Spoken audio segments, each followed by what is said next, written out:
जैसा कि आप सभी जानते हैं कि पूरा विश्व इस समय कोविड-19 के प्रकोप से जूझ रहा है।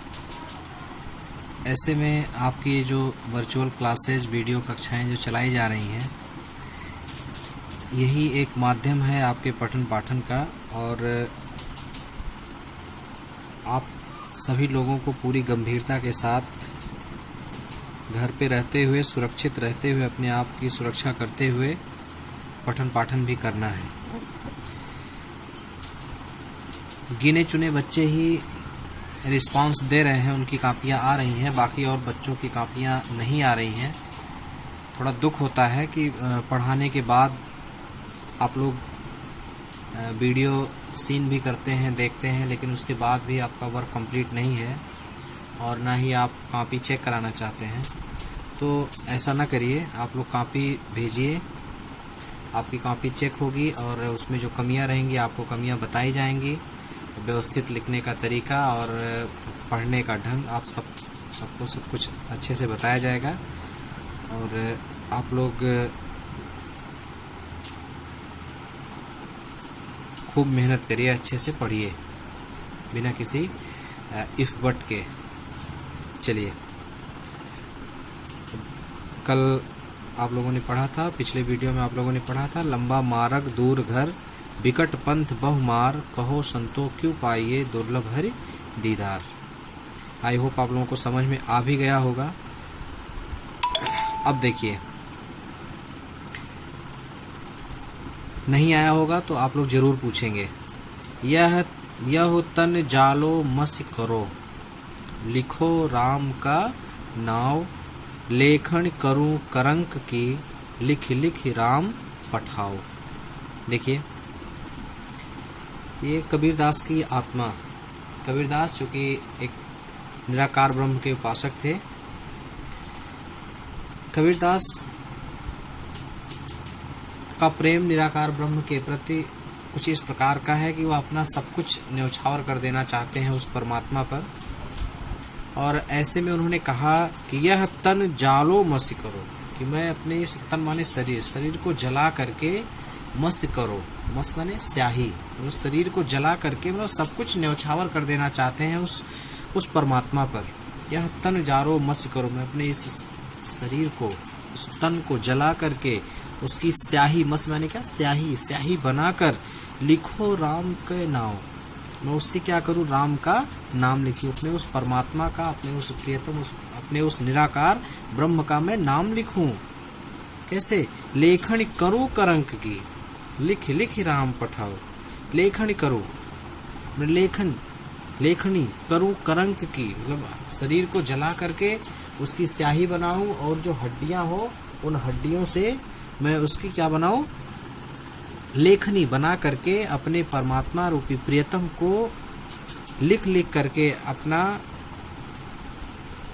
अपनी व्यथा, अपना दुख, अपना संदेश उस परमात्मा को लिख करके पठाते रहूं, भेजती रहूं, है ना। देखिए कि यह तन जालो मस करो, लिखो राम के नाव, लेखन करूं करंक की, लिख लिख राम पठाओ। कबीरदास जी कहते हैं कि मैं अपने इस शरीर को जलाकर उसकी स्याही बनाकर, करंक माने हड्डियों की लेखनी से अपने परमात्मा रूपी प्रियतम का नाम लिख करके उन्हें भेजती रहूंगी, उन्हें पुकारती रहूंगी। ठीक, चलिए अगला देखते हैं। विरहावस्था है इन पंक्तियों में कबीरदास की जीवात्मा का, चूंकि कबीरदास मानते हैं कि ये आत्मा परमात्मा से ही अलग होकर आई है और उस परमात्मा में ही यह विलीन हो जाए, ऐसा वो चाहते हैं। फिर देखिए कि कै बिरहिन को मीच दे, कै आपा दिखलाई, आठ पहर का दाझड़ा, मुँह पे सहा न जाए। देखिए इस तरह से उन्होंने कहा कि कै बिरहिन को मीच दे, कै माने अथवा, चाहे बिरहिन को मीच दे, इस बिरहणी को, मीच माने बिरहण माने बिरहणी, मीच माने मृत्यु, चाहे इस बिरहणी को मृत्यु प्रदान करो, कै आपा दिखलाए, अथवा अपना स्वरूप दिखाओ। हे परमात्मा, या तो इस विरहिणी को मृत्यु प्रदान करो अथवा उसे अपना स्वरूप दिखाओ। इस तरह 8 पहर का दाझड़ा मुंह पे सहा न जाए। इस प्रकार से 8 पहर अर्थात दिन और रात, एक दिन में 8 पहर, मतलब दिन और रात मिला करके 8 पहर। तो 8 पहर का दांझड़ा मुंह पे सहा न जाए। इस प्रकार से 8 पहर अर्थात दिन और रात का जलना, दांझड़ा माने क्या, जलना, विरह में जलना, मुंह पे सहा न जाए, मुझसे सहा नहीं जाता। मतलब क्या, या तो कै बिरहिन को मीच दे, या तो इस बिरहिणी को मृत्यु प्रदान करो, कै आपा दिखलाए अथवा अपना स्वरूप दिखाओ। हे परमात्मा, या तो इस बिरहिणी को मृत्यु प्रदान करो अथवा उसे अपना स्वरूप दिखाओ। इस प्रकार से दिन रात इस प्रकार वियोग में जलना मुझसे सहा नहीं जाता। ठीक, चलिए अगला भी देख लेते हैं। कबीर रेख सिंदूर की काजल दिया न जाए, नैनु रमैया रमि रहा दूजा कहाँ समाए। देखिए, ये कबीर रेख सिंदूर की, कबीरदास जी कहते हैं रेख सिंदूर की, सिंदूर की रेखा मस्तक में होती है ना, काजल दिया न जाए। तो जहाँ जो स्थान सिंदूर का है वहां कभी काजल नहीं लगाया जाता है ना, वहां काजल नहीं लगाया जाता, वहां काजल नहीं लग सकता। सिंदूर की जगह सिंदूर और काजल की जगह काजल। तो कबीर रेख सिंदूर की काजल दिया न जाए। जहां सिंदूर की रेख होती है वहां काजल नहीं दिया जाता, काजल नहीं लगाया जाता। नैनु रमैया रमि रहा दूजा कहाँ समाए। इस प्रकार नैनु रमैया रमि रहा, जहाँ जिन नेत्रों में रमैया रमि रहा, राम वो परमात्मा रमा हुआ है, बसा हुआ है, दूजा कहाँ समाए, उसमें दूसरे किसी के कहाँ बसने की कहाँ उम्मीद है, कहाँ ठहर सकता है ना। फिर से देखिए, कबीर रेख सिंदूर की काजल दिया न जाए, नैनु रमैया रमि रहा दूजा कहाँ समाए। कबीरदास जी कहते हैं कि रेख सिंदूर की काजल दिया न जाए। मांग में जहाँ सिंदूर होता है वहाँ काजल नहीं लगाया जाता। वो काजल का स्थान नहीं, वो स्थान किसका है, सिंदूर का ही है, और सिंदूर लगा हुआ है तो उस पर काजल नहीं लगाया जाता। ठीक उसी प्रकार से नैनु रमैया रमि रहा, जिन नेत्रों में परमात्मा बसे हुए हैं, जिन नेत्रों में परमात्मा राम रूपी परमात्मा बसा हुआ है, दूजा कहाँ समाए, वहाँ दूसरे किसी के ठहरने की समाने की कहाँ जगह है। अर्थात मेरे नेत्रों में, मेरे हृदय में, मेरे नेत्रों में तो परमात्मा ही बसा हुआ है, वहाँ किसी और के ठहरने की, किसी और के बसने की कोई जगह नहीं है। ठीक, चलिए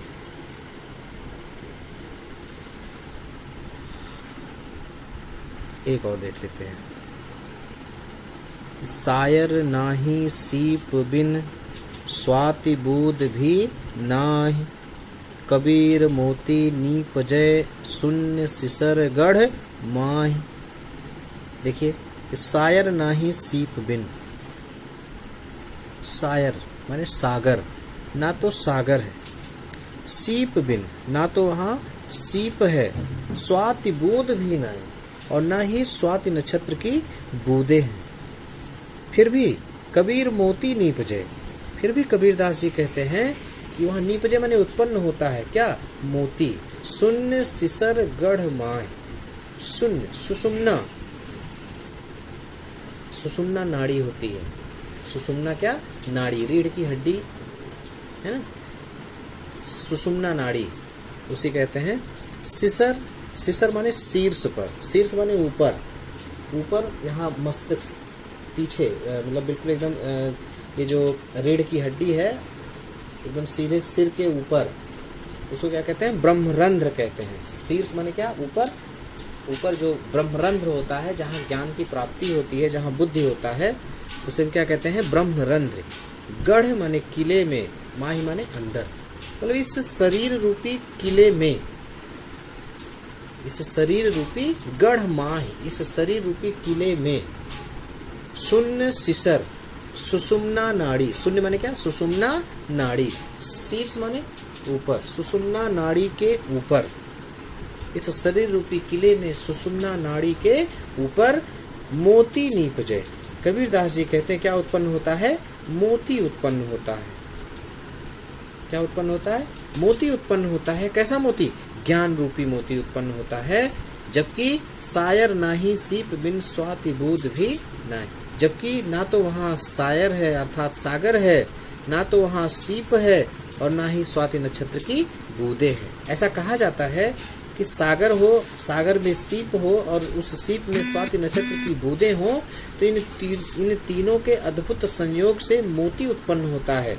लेकिन इस शरीर रूपी किले में सुषुम्ना नाड़ी के ऊपर स्थित इस ब्रह्मरंध्र में कबीरदास जी कहते हैं ज्ञान रूपी मोती प्रकट हो रहा है, ज्ञान रूपी मोती उत्पन्न हो रहा है। ना तो वहाँ सागर है, ना वहाँ सीप है, और ना ही स्वाति नक्षत्र की बूंदें हैं, फिर भी ज्ञान रूपी मोती का खजाना उत्पन्न हो रहा है, ज्ञान रूपी मोती उत्पन्न हो रहा है। ठीक, समझ में आ गया होगा? अच्छे से उसको पढ़ लीजिए ध्यान पूर्वक। जो दिक्कत होगी आप उनको बताएंगे, ठीक है ना? और कॉपी आप सारे लोग चेक कराते रहिए आवश्यक रूप से।